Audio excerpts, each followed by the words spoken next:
PMC പദ്ധതിയുമായി മുന്നോട്ട് പോകാമെന്നും അതിനായി വിദ്യാഭ്യാസ നയം മാറ്റേണ്ടി വരില്ലെന്നും പൊതുവിദ്യാഭ്യാസ ഡയറക്ടറുടെ റിപ്പോർട്ട്. കേന്ദ്ര നിബന്ധനകളിലെ SSK ഫണ്ട് സംസ്ഥാനത്തിന് അനിവാര്യമെന്നും പദ്ധതിയുമായി മുന്നോട്ട് പോയില്ലെങ്കിൽ ഈ ഫണ്ടുകൾ ലഭ്യമാകില്ലെന്നും റിപ്പോർട്ടിൽ പരാമർശമുണ്ട്.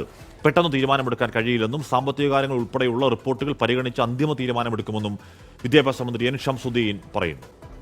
കഴിഞ്ഞ ഗവൺമെൻറ് PM ശ്രീ കേന്ദ്ര ഗവൺമെൻറ്റുമായി MOU ഒപ്പിട്ടിട്ടുണ്ട്. അതൊരു യാഥാർത്ഥ്യമാണ്. അപ്പോൾ ആ ഒപ്പിട്ട സാഹചര്യത്തിൽ ഒപ്പിട്ടു, അതിനനുസൃതമായി ചില ഫണ്ടുകൾ റിലീസ് ചെയ്തു.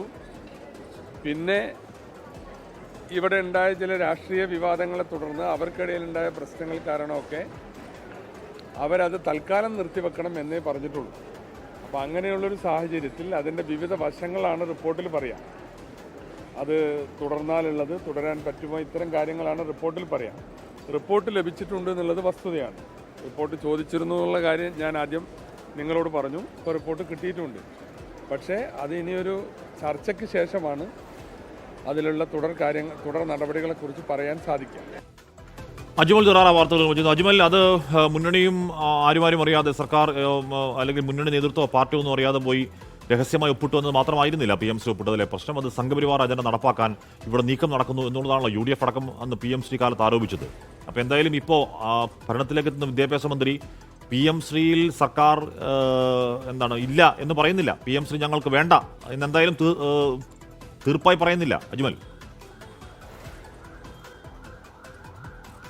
ഹാഷ്മി, ഈ രണ്ടാം പിണറായി സർക്കാരിൻ്റെ കാലത്ത് ഏറ്റവും കൂടുതൽ സർക്കാരിനെ വിവാദത്തിലാക്കിയ ഒരു വിഷയമാണ് ഈ PM ശ്രീ പദ്ധതിയിൽ ഒപ്പിടൽ എന്ന് പറയുന്നത്. 2025 ഒക്ടോബർ മാസം 16 തീയതി കേന്ദ്ര വിദ്യാഭ്യാസ മന്ത്രാലയവുമായി സംസ്ഥാനത്ത് മുഖ്യമന്ത്രിയുടെയും അതോടൊപ്പം തന്നെ വിദ്യാഭ്യാസ മന്ത്രിയും മുൻകൈ എടുത്തുകൊണ്ടാണ് ഈ ധാരണാപത്രത്തിൽ ഒപ്പുവെക്കുന്നത്. അത് മുന്നണിയും അതോടൊപ്പം തന്നെ സർക്കാരിൻ്റെ ഭാഗമായിട്ടുള്ള മന്ത്രിസഭയും ഒന്നും അറിഞ്ഞിരുന്നില്ല ഈ വിഷയം എന്നുള്ളതായിരുന്നു വലിയ വിവാദങ്ങൾക്ക് കാരണമായത്. പിന്നാലെ അന്ന് മുതൽ PM ശ്രീ വിഷയത്തിൽ കേരളത്തിൽ ഏറ്റവും കൂടുതൽ ഉയർന്നു കേട്ട ആരോപണം എന്ന് പറയുന്നത് ദേശീയ വിദ്യാഭ്യാസ നയം, അത് സംഘപരിവാർ അജണ്ടകൾക്ക് ഒപ്പിച്ചെടുത്ത വിധത്തിലുള്ള നയമാണ്. അത് കേരളത്തിൽ നടപ്പിലാക്കേണ്ടി വരും. അതോടൊപ്പം തന്നെ പ്രധാനമന്ത്രിയുടെ ചിത്രം ഈ പദ്ധതിക്ക് കീഴിൽ വരുന്ന സ്കൂളുകളിൽ പതിക്കേണ്ടി വരും. SSK ഫണ്ട് ഈ പദ്ധതിയുടെ പേരിൽ തടഞ്ഞു വെക്കാൻ കേന്ദ്ര സർക്കാരിന് യാതൊരു വിധത്തിലുള്ള അധികാരവും ഇല്ലാതെ തന്നെ അവർ തടഞ്ഞു വെക്കുന്നു. ഇത് സാമ്പത്തിക ഫെഡറലിസത്തിനെതിരെ അത്തരത്തിലുള്ള ആരോപണങ്ങളായിരുന്നു.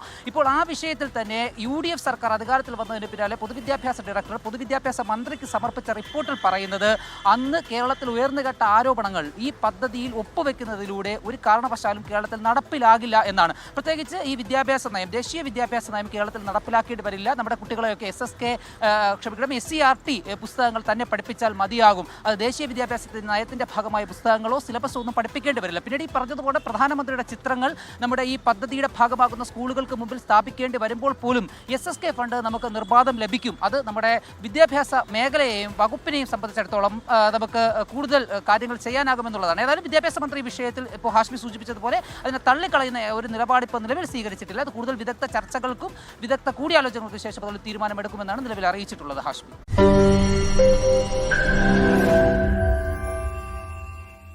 ലോകത്തെവിടെയായാലും ഏത് സമയത്തും 24 വാർത്തകളും ഓഗ്മെന്റഡ് റിയാലിറ്റി പാക്കേജുകളും എക്സ്പ്ലെയിനറുകളും വിശദമായി കാണാൻ ഞങ്ങളുടെ YouTube ചാനൽ നിങ്ങൾക്ക് സബ്സ്ക്രൈബ് ചെയ്യാം.